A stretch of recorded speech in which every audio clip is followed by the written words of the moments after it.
Indian institute of excellence. मैं पहला concept के ऊपर कैसा पॉलिसी बेचता है 2-3 किस्से बताता हूं बहुत अच्छे, बाद में मेरा स्टोरी कैसा एजेंसी लिया है वो भी बताता हूं। देखो फ्रेंड्स, क्या होता है, कभी भी अपने को बोट पकड़ने का, उंगली पकड़ने का चांस मिलता है ना, हाथ पकड़ लेने का कोई टेंशन नहीं। सिर्फ संधि देखता हूं मैं मार्केट में, किसी भी जगह पे जाता हूं संधि का चांस देखता हूं, किसी भी घर में जाता हूं संधि का चांस देखता हूं। माना पॉलिसी के लिए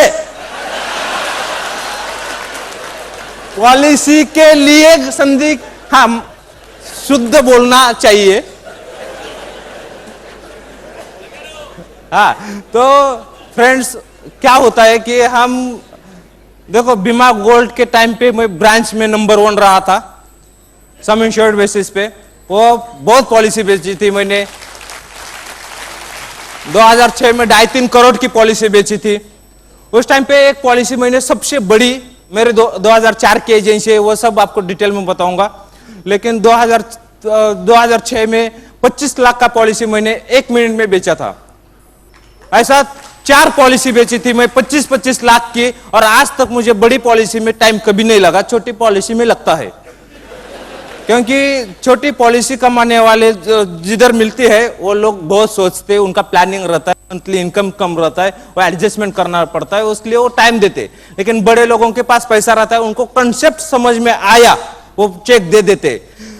हम मार्च महीना था 2004 का, बीमा गोल्ड बंद होने वाली थी, और उस टाइम पे मेरे खास फ्रेंड है, 1.25 लाख रुपए प्रीमियम भरते कन्वेंशनल प्लान में। उनका शादी था बुल्डाना डिस्ट्रिक्ट में। अभी बुल्डाना में इतना लंबा, और मार्च महीने में 18 तारीख को जाना मेरे लिए पॉसिबल ही नहीं था। फिर भी वो बोला कि तुझे आना ही पड़ेगा एनीवेज। मुझे कुछ मालूम नहीं। मैं बोला तेरी शादी में कौन कौन आने वाला है वो पहला बता, क्योंकि आपने को सेटिंग करना था उधर जाने के लिए। तो बोला कि मेरी जिधर फैक्ट्री है उसका मालिक भी आने वाला है उसमें। तो मैंने बोला उसके गाड़ी में अगर अरेंज करेगा तो मैं आऊंगा, नहीं तो नहीं आऊंगा, क्योंकि वो मालिक के साथ बैठना पड़ेगा ना, मिलेगा, और 12 घंटा मेरे सिवा जाएगा किधर, पका डालूंगा ना, वो चेक दे देगा। तो उसने उसको रिक्वेस्ट किया और बोला LIC का एजेंट है, बोलना नहीं उसको बोला, नहीं तो वो बोलेगा गाड़ी फुल हो गई, सीट अवेलेबल नहीं। वो बोला कि नहीं, तुझे आना ही है, और उसके ही गाड़ी में मैं एडजस्ट करूंगा। उसने एडजस्ट करके दिया फ्रेंड्स, और हम 17 तारीख को रात को पुणे से निकले। उसके गाड़ी में और 3 लोग थे, और 4 लोग थे, और मैं 5वां था। हम लोग निकले यहां से, नगर रोड से जा रहे थे, सुमो गाड़ी लिया उसने, और नगर रोड से जा रहे थे। तो नगर के पहले रात को 3 बजे हमारे सामने, एक 10 मिनट के पहले बहुत बड़ा एक्सीडेंट हुआ था। उसमें 6 लोग मरे थे। कितने? 6 ऑन द स्पॉट। फैन का एक्सीडेंट हुआ था। तब तक मैंने उनसे कुछ बात नहीं किया था, सिर्फ हाय हेलो किया था, गाड़ी में बैठा था। और मैं सोच रहा था कि अभी इनको कैसा पटाऊं, लेकिन वो 6 लोग, हमने डेड बॉडी निकाली, मैंने भी निकाली, इतना हेल्प किया उधर।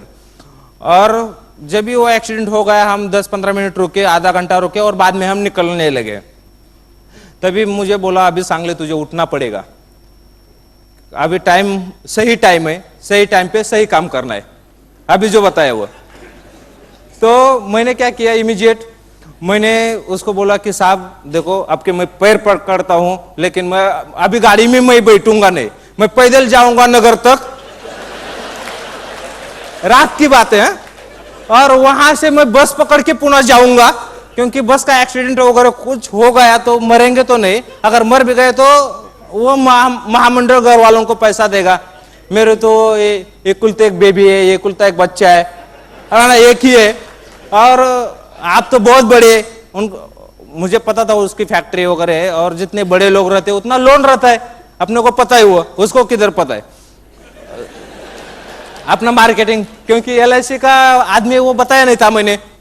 तो उसको बताया कि साहब मैं पैर पकड़ता हूं आपके, कुछ भी करता हूं, लेकिन मुझे मत जाने देना, गाड़ी में बिठाओ। वो सोच रहा है कि वो एक्सीडेंट इतना बड़ा देखा है, तो वो भी दिमाग चला रहा है कि हम धीरे जाएंगे, बहुत सावकाश जाएंगे, तुम टेंशन मत लो वगैरह। वो मुझे समझा रहा है, मुझे तो जाना था गाड़ी में ही, मुझे तो जाना था, शादी में ही जाना था, लेकिन थोड़ा रुक रुक के जाना था। तो मैंने गाड़ी में बैठा था मैं ऑलरेडी, लेकिन मैं उतरता हूं बोलता था, उतरता नहीं था। तो उसने बोला कि हम सावकाश जाएंगे। मैं बोला ठीक है। अभी 3, साढ़े 3, 4 बजे तक हम जगे थे, तो मुझे नींद आ गया। मैं तो गाड़ी में बैठ के सो गया। लेकिन थोड़ा भी गाड़ी स्पीड पकड़ता था तो वो ड्राइवर को बोलता था ए धीरे धीरे धीरे, ए धीरे धीरे, उसका चालू। और मैं जब भी ऐसा देखता था ना उसको, तो ऐसा बैठा था, साला उसके घर के आदमी मरे, ऐसा बैठा था। क्योंकि वह सोच रहा था कि 1 करोड़ का, बाद में पता चला मुझे ये बात, 1 करोड़ का उसके ऊपर लोन लायबिलिटी था और इंश्योरेंस 2 लाख का था, वो भी लैप्स पॉलिसी, वो भी लैप्स पॉलिसी थी। तो मैंने कुछ नहीं बात किया। उसके बाद दूसरे दिन गया मैं शादी में, बहुत हमने एंजॉय किया, उसने नहीं किया। वो तो ऐसा ही बैठा था। बाद में रिटर्न आए, आते समय पूछ रहा था कि तुम क्या करते हैं। मैं तो बोला है करता है छोटा मोटा जॉब, जाने दो। जब भी पुणे नजदीक आ रहा था, अभी बोला कि अभी कुछ करना पड़ेगा। तो फ्रेंड्स, मैंने उसको बताया कि सर मैं एक गवर्नमेंट की कंपनी में काम करता हूं, वो भारत सरकार की कंपनी है, बैंक है, वहां पे एफडी के काम हम करते हैं। वहां पे 1 लाख रुपए, 1.25 लाख रुपए अगर भरते हैं तो 20 लाख का एफडी आपके, 25 लाख का एफडी आपके नाम पे हो जाता है। अगर एक्सीडेंट में डेथ होती है तो 50 लाख का एफडी इमीडिएट दे जाता है। उसको 50 लाख ही बोला डायरेक्ट में, 1.25 लाख रुपए भरते तो 50 लाख का एफडी बनता है वहां पे। अगर आप हर साल 1.25 लाख रुपए भरते हैं और लास्ट में 20 साल के बाद अगर आप जिंदा रहते हैं तो आपको 50 लाख का एफडी मैच्योरिटी हो जाता है। अगर एफडी करने के बाद दूसरे दिन भी डेट हो जाती है तो 50 लाख का एफडी आपके नॉमिनी को दिया जाता है, और वो गवर्नमेंट की स्कीम है।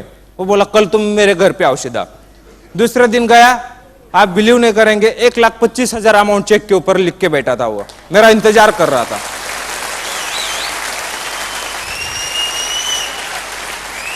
मैंने वो चेक लिया, एलआईसी का पॉलिसी बनाया, उसका मेडिकल करवाया, फिर भी उसने पूछा नहीं ये क्यों हो रहा है, क्योंकि उसको 50 लाख कवर करने थे। और बाद में जब एलआईसी का पॉलिसी लेके गया तो भी बोला ये तो एलआईसी का पॉलिसी है। मैं बोला साहब देखो, मैं क्या बोला था, गवर्नमेंट की कंपनी है, एलआईसी ऑफ इंडिया गवर्नमेंट की, हाँ है। मैं बोला था 1.25 लाख भरना है, 1.25 लाख ही भरा है, बोला हाँ भरा है। मैं बोला डेट होगी तो 50 लाख देंगे हम, 25 लाख का और एक्सीडेंटल 50 लाख मिलेगा, आपके घर वालों को मिलेगा, क्या प्रॉब्लम है आपको। जो बोला है वो कमिटमेंट पूरा किया, बात खत्म ना।